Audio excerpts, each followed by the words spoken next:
Esos son microtonos. Es un cello. Es como música de película, ¿no? Vamos oyéndola acá detenidamente. Sí. Bueno, está relatando la salida del puerto de Palos de Colón.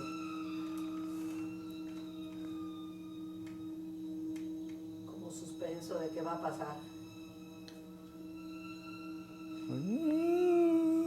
Ahí están todos los microtonos. Pero ahí son puras cuerdas y piano. No, piano no. Es una orquesta. ¿Violines? Violines.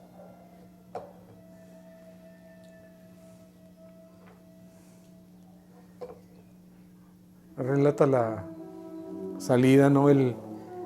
Está relatando como el aire que le da en la melena a Cristóbal Colón. Ahí van ya remando, ¿no? Ve. Oye, es una cantante en microtonos. Según esto es una indígena ya acá en México y es más o menos lo que relata, ¿no?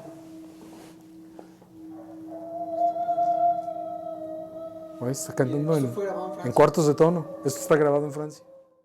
Bueno, Manuel Asensio fue mi abuelo y es un compositor arandense que nació en 1888. Principalmente sus estudios fueron de flauta, él era flautista y compositor. Manuel Asensio fue mi padre, un músico dedicado toda la vida a su profesión, entregadísimo en cuerpo y alma, tanto a la ejecución de su instrumento como a la composición. Básicamente, una persona muy relevante en 1924 sobre todo, con la teoría del sonido 13, con Julián Carrillo. Bueno, eso fue una larga trayectoria porque primero él se fue a estudiar música al Conservatorio Nacional de Música en el DF. Estuvo ahí una larga temporada. Pues su niñez fue dedicada totalmente a descubrir poco a poco la música, por lo que se platica. A los 10 años él ingresa a la banda de Arandas, pequeño, tocando el flautín, y realmente pues allí empezó a descubrir su talento. Después perdió a su mamá, lo cual él y su hermano Francisco lucharon por sacar adelante a su familia, a sus demás hermanitos, y saliendo de esto, pues él parte para México. Él se va después a hacer sus estudios al Conservatorio Nacional de Música, donde pues conoce maestros muy talentosos, donde estudia con maestros solfeo, contrapunto, armonía, composición, y allá pues se encuentra otro mundo diferente, lo cual se supera, y su tenacidad por la música pues siempre fue algo que él quiso perseguir en la vida. Bueno, pues yo lo poco que sé es que ellos se conocieron en la Ciudad de México, fueron colegas de mucho tiempo, amigos. Posteriormente él lo invita a formar parte de la corriente del sonido 13. Se formó una orquesta, también una banda sinfónica con la cual se dieron diferentes conciertos en México, Estados Unidos también. Y bueno, Julián Carrillo, al dar a conocer toda la parte y su planteamiento sobre el sonido 13, que implicaba inclusive una nueva forma de escritura musical, por cierto muy elaborada e interesante, él escogió a los músicos a formar parte de este movimiento, invitó a mi abuelo Manuel Asensio y también los exhortó a que buscaran la manera de cómo aplicar esta parte del sonido 13 a los instrumentos, ¿no? Como pues algunos músicos sabemos, el sonido 13 pues se trabaja con fracciones de tono, mucho más allá microcósmicamente que lo que conocemos como la música que parte del uso de los 12 sonidos. el sonido 13 pretende utilizar cuartos de tono en vez de medios tonos, inclusive fracciones más pequeñas de tono. Y para todo eso se elaboró un sistema también de escritura y de alguna manera pues buscar que la idea musical quedara lo mejor posible y detallada en una partitura, ¿no? Cosa que no es nada fácil. Si con 12 sonidos tenemos que tener un sistema que nos permite, y muchas veces no detalla todo lo que debe de englobar una interpretación. Ahora con cuartos de tono pues obviamente pues era mucho más complicado, ¿no? Entonces lo que él quería es que bueno, los músicos que tuvieran la capacidad para diseñar un instrumento que pudiera cumplir con las necesidades y los requerimientos que él pedía, pues eran los músicos que formaban parte de sus agrupaciones, ¿no? Y podían ejecutar la música. Y pues yo creo que en alguna plática que han de haber tenido, posiblemente sugirió el maestro Carrillo a mi papá sobre la cuestión de su teoría. No sé, tal vez cómo poder llevar a cabo la situación de poder producir sonidos microtonales. Entonces, pues posteriormente mi padre se dedica ya habiendo terminado la carrera, se dedica a la cuestión de meterse al diseño del instrumento. Fue la invitación, como te digo, de Julián Carrillo, de invitar a algunos músicos a que pudieran desarrollar un instrumento con las capacidades que necesitaban, ¿no? Para ejecutar la música del sonido 13.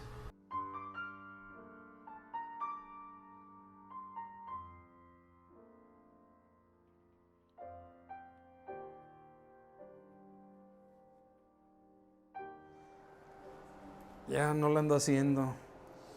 Dice en la placa pequeña, proyectado por Manuel C. Asensio, el 3 de 1924, construido el 9 de 1925, México, Distrito Federal. En la placa grande encontramos que dice fechas gloriosas para la historia de la música en México, 1895, que es la creación de la teoría del sonido 13, 1895, planteo de la teoría del sonido 13 por el eminente músico revolucionario Julián Carrillo. Luego viene primera conferencia concierto sobre el sistema musical de dicha teoría el 13 de septiembre de 1924. Fue cuando se hizo la presentación del instrumento. O sea, el origen de esta flauta es una flauta francesa en madera. Este es palo de rosa. Es madera. O sea, era una flauta como esa. O sea, él compró una flauta. Nada más que de madera. No compró. No, o sea, bueno, esta es una flauta fabricada Hecha en Francia. Ajá. En Francia. No todo esto. Una flauta como eso, pero en madera. O sea, él compró una flauta igualita a esta. Esta es una flauta. Mira, no se agarren de aquí. Él tenía. Agárrenla de acá. Okay, porque es muy sí, chico el cabo y se puede caer. O se vence. Esta es una flauta ordinaria. Esta fue una flauta ordinaria. ¿Sí? Igual a esto. Ahora no es igual a esto. Esto no es igual ya a esto. Él la modificó. La modificó. La diseñó diferente. O sea, hace un implante en el instrumento que era como este, nada más en madera. Lo estás viendo en madera. ¿Cuál es el implante que hace? Todo esto. Las llaves, todo. Si la comparas, si la vas comparando con esto, ¿qué es lo que hizo?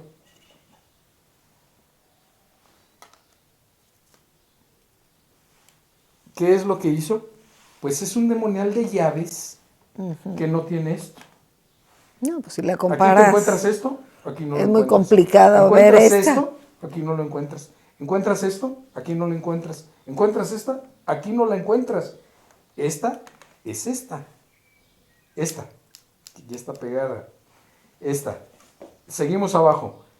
Ninguna de estas está aquí. Mi abuelo Manuel Asensio la diseñó, la elabora, hace un diseño, unos planos para la construcción y la elabora con diferentes lauderos de aquella época. La flauta está hecha a base de madera y de plata, y para cuidar de alguna manera la parte de la autoría de lo que es la flauta, pues él buscó a diferentes talleres en la Ciudad de México para que le elaboraran cada taller piezas distintas de la flauta. Entonces, una vez que terminaron sus trabajos, él se dio la tarea de armarla y finalmente pues hacerla sonar, ¿no? Que es lo más interesante, ¿no? Aquí estamos viendo una fotografía de un positivo de la flauta como fue originalmente antes de hacer el implante. Este es el negativo que tomó el periódico El Universal Gráfico antes de que fuera implantada la flauta. Aquí enseguida tenemos un positivo de la flauta ya con el implante. Aquí tenemos el negativo hecho por el periódico Universal Gráfico del instrumento ya implantado. Aquí tenemos llaves como estas que accionan para un lado o para el lado contrario. Para un lado mueve una llave y para el lado contrario mueve otra diferente. Esto o así. Entonces imagínate la cuestión para el estudio de mentalmente hacer si tú eso. has estudiado esta flauta y te has quemado 6 años para tocarla, No, imagínate pues, meterte a un sistema nuevo, donde ya no vas a tocar con notas, vas a tocar con números, Matemáticas, ahí. porque ya no puedes tocar con notas, ¿sí? Estás metiéndote en un sistema nuevo. ¿Cómo tocas un do o do bemol? Aquí, muy sencillo, es do y do bemol, do y do bemol. Pero aquí tenemos un cuarto, entonces ¿cómo lo lees? Pues solamente con un número. Entonces este do sería, pues, ¿qué te voy a decir? 0. Y acá pues sería que 1. Y el cuarto de tono sería 2. Y tienes que aprenderte todo el sistema nuevo. Entonces esto ya, vete olvidando, te tienes que meter a una cosa nueva. En lectura, en digitación, en dedos y en ejecución. Es una cosa totalmente Y en diferente. escucha de esa música es una cosa completamente otra cosa. diferente. En ¿Tú lo no que te estás tienes un metiendo. disco de música, Sí, el sonido 13? sí. Ahí está por ahí. Aquí tengo el preludio de Cristóbal Colón, lo tengo ¿Sí? aquí ahorita A aquí ver lo si tengo. lo oímos. Fíjate, yo casi. No sé con los demás instrumentos qué pasaría, dónde fueron a dar. Creo que hay un museo aquí en México, en París. Pero la flauta, en algún momento Julián Carrillo pretendió comprar la flauta a mi abuelo, y mi abuelo obviamente se negó porque pues, era un trabajo que él le tenía mucho aprecio y no quería deshacerse de la flauta, ¿no? Entonces la flauta pues, actualmente sigue en la familia y pues desde que él murió pues no se ha vuelto a tocar, ¿no? Pero digamos la historia es que la flauta pues después de toda la corriente del sonido 13, cuando aquello pues pasó como de auge, como que fue un proyecto visto de forma como experimental, no deja de ser muy interesante, pero finalmente pues como todo tuvo su época en donde tuvo mayor auge y al final pues se desintegraron, solamente quedaron pues algunas piezas en algunos museos, la música igual se tocó con otras orquestas en el mundo, en las composiciones. Y hasta ahí quedó. Ahora lo que tenemos pues son obras, sobre todo con la tecnología, de lo que posteriormente se llamó microtonalismo, ¿no? Entonces pues sigue de alguna manera existiendo la música del sonido 13, ahora microtonal, a través de instrumentos electrónicos, ¿no? pues hay una computadora, los sintetizadores, en fin. Y sí, no deja de ser una propuesta nacida en México, aunque pues esas fracciones, grandes compositores desde Bach, Mozart, sabían perfectamente que existían, pero era algo que no era tan atractivo desde el punto de vista estético utilizarse, ¿no? Fue una buena amistad en determinado momento. Fue una buena amistad en donde por ahí podemos ver por ahí en algunas revistas, por ejemplo, alguna bienvenida en donde da mi papá una bienvenida, un discurso de bienvenida a Julián Carrillo. Hay por ahí algunas revistas en donde vienen fotografías y todo ello, donde se le da un discurso de bienvenida. Hay algunos reconocimientos muy importantes acerca de Julián Carrillo hacia mi papá. Y la última revista que tengo es donde aparece mi papá en la portada. Dice: señor Manuel Asensio, implantador de la teoría del sonido 13 en los instrumentos de aliento madera. Pues hay una buena relación en determinado momento, aunque dura poco la situación de la relación, porque esto tiene un gran auge en 1924 y parte de 1925, porque Julián Carrillo empieza a tener la idea de expandir su teoría a nivel mundial y se va a Francia ya con el objetivo de grabar ya fonográficamente la música. Las personas que arreglan instrumentos en México, que es el Solarte, construyen una flauta. Yo la conozco, el instrumento, yo conozco esa flauta que hicieron, con un mecanismo más simple, y pues yo creo seguramente se va con algunos instrumentos a Europa para poder grabar, que es las grabaciones que conocemos hasta ahorita, ya no con la flauta que hace mi padre, porque pues mi padre la conserva por la situación de que como no se registra el instrumento, pues cualquiera se podía adueñar de la creación de mi padre.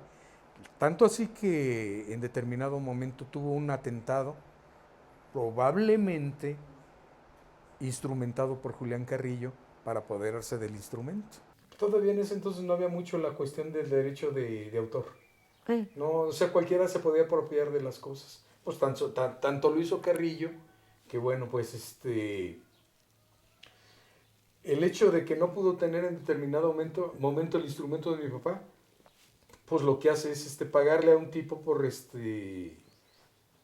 atacar a mi padre para despojarlo del instrumento. Pues cómo fue el proceso. Mi papá venía caminando por una calle de México, no sé qué calle, Carbonera, o no se mencionaba él, la Carbonera o algo así. Sí. Venía caminando y detrás venía, pues de repente venía, se da cuenta que viene un tipo con un puñal y atacarlo, pues, para despojarlo del instrumento que llevaba aquí. No era la flauta.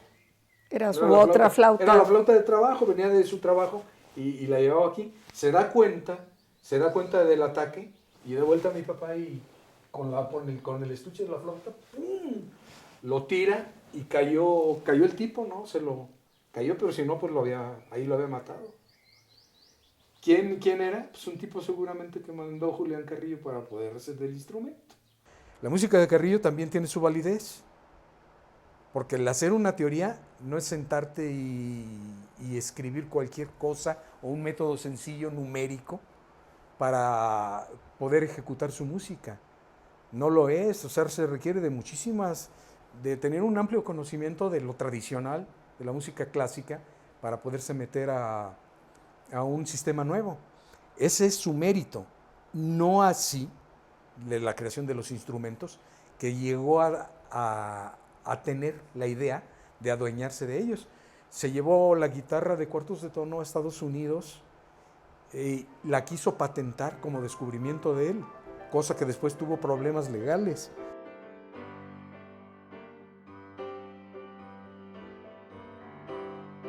De la cosa esta de la El himno televisión. a la llegada a la luna. O sea que Así se llamaba. compró una televisión para ver los Juegos Olímpicos. Y enseguida, el año siguiente, fue el viaje del Apolo a la Luna en el 69. ¿Apolo qué? ¿Apolo 11? No sé si fue el 11. No sé. Pues ahí está la tarjeta que le dieron Ahí, los astronautas. Éramos muy chicos. Entonces mi papá lo emocionó mucho ese viaje. O sea, Lograr como, ver. era como venir Cristóbal Colón a América, ¿no? A descubrir América, era algo parecido. Entonces era una cosa que le impresionó mucho, la transmisión de ver eso transmitido por la televisión. Entonces llegan ellos a la Luna y fue muy emocionante realmente, pues para todos nosotros siendo unos niños y todo, pues veíamos aquello, y para mi padre fue una cosa muy, muy impactante también. El hecho de que el primer hombre hubiera llegado a la Luna. Le emociona tanto la situación esta que se da la tarea de componer un himno a los astronautas, el cual envía a Estados Unidos, a Washington. ¿Quién se fue con Nixon? Nixon en Casa Blanca Fue mandó. con el presidente de Estados Unidos, con Richard Nixon. Se pone en a la Casa comunicación Blanca. en donde Lo mandó todo el himno. donde le manda la partitura. La partitura del himno. Y yo creo que como, bueno, pues eran medios atentos los gringos, seguramente lo transfirieron a la NASA.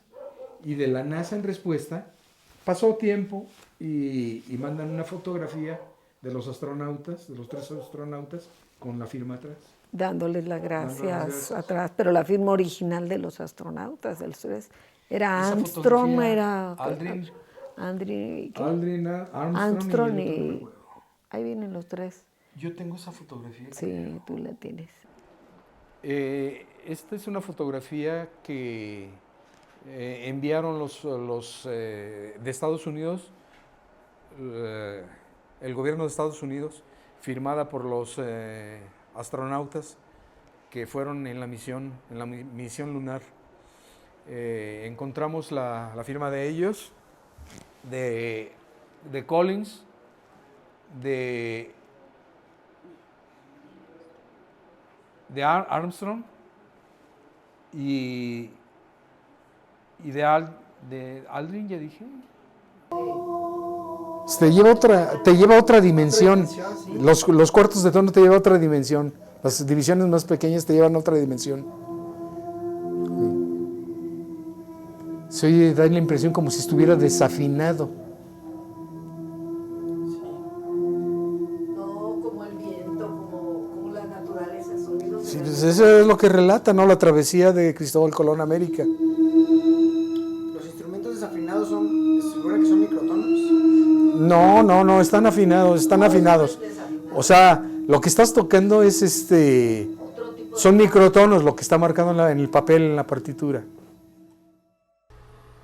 Bueno, el Cascanueces, todos sabemos que es una obra musical, es un ballet de Tchaikovsky, pero en este caso, de alguna manera, cercano a la familia. El Cascanueces era un seudónimo que utilizaba mi abuelo para publicar algunas críticas, ya sean musicales, algunos músicos también, y algunos políticos pudo haber sido, no tengo así como que muy claro, digamos, las formas en que lo utilizó y ejemplos muy claros, ¿no? Hay mucha documentación que se perdió, por ahí existen algunos escritos donde él firmaba como el Cascanueces, ¿no? Pero son pocos, sí. No, pues, Sí, tenía Cascanueces. ¿O sí? No sé cómo esté. Sí, esas Pero cosas eran... Era Camilo Nueces. Camilo Nueces. No, es que decía que todos los, ¿cómo se llama? Artistas o los que se dedicaban a algo, pues siempre tenían su seudónimo. Era muy usual usar El un seudónimo. Seudónimo. Pero no todo el mundo sabía. O sea, su seudónimo no lo conocía todo el mundo. Ciertas personas lo conocían. Pero Muy prudente. la forma que tenía de desquitarse era haciendo versos por Les hacía un corrido. Por ahí hay una que se llama ¿qué? Homeopatía y teoría, que se le hizo a Francisco Contreras. No, pero el corrido sí. Otra que se llama El corrido del enano, con letra y música. Simplemente leerlo, ¿no? Es decir, un enano se trepó al pedestal de una orquesta sin saber lo que esto eso cuesta, lo que Wagner estudió. Lo que Wagner Entonces estudió. esos eran, por ejemplo, los versos. Para hacerse Los versos directo. para, vamos, descansar, ¿no? Descansar la traición que le habían hecho. Pero no la mandaba ni nada, él se O sea, desahogaba. no la allí. publicaba ni nada. En su Era escritorio forma de lo guardaba. desahogarse, escribiendo, ¿no? Y burlarse de alguna forma, ¿no? Pues escribo unos versos para burlarme de Saco este tipo todo. que, pues... Bueno, ya lo último sería... Viene a visitar a mi papá ya cercano a los 90 años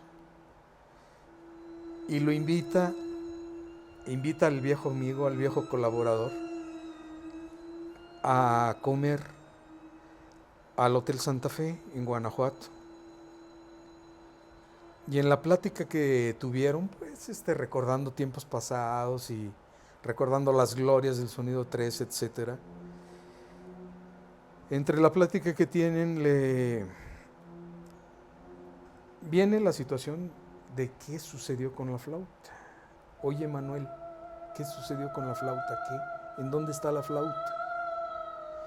Pero no era tanto preguntar por la situación añeja de la flauta solamente. La cuestión era tirar el anzuelo para ver si caía mi papá. Le decía, pues, maestro, se la vendo para que su gloria sea más grande. La situación es que no fue así. Le pregunta, Manuel, ¿y la flauta? Y contesta mi papá, durmiendo el sueño de los justos, maestro. Y se acabó la plática. No se supo más de la flauta. Ahí quedó todo, durmiendo el sueño de los justos.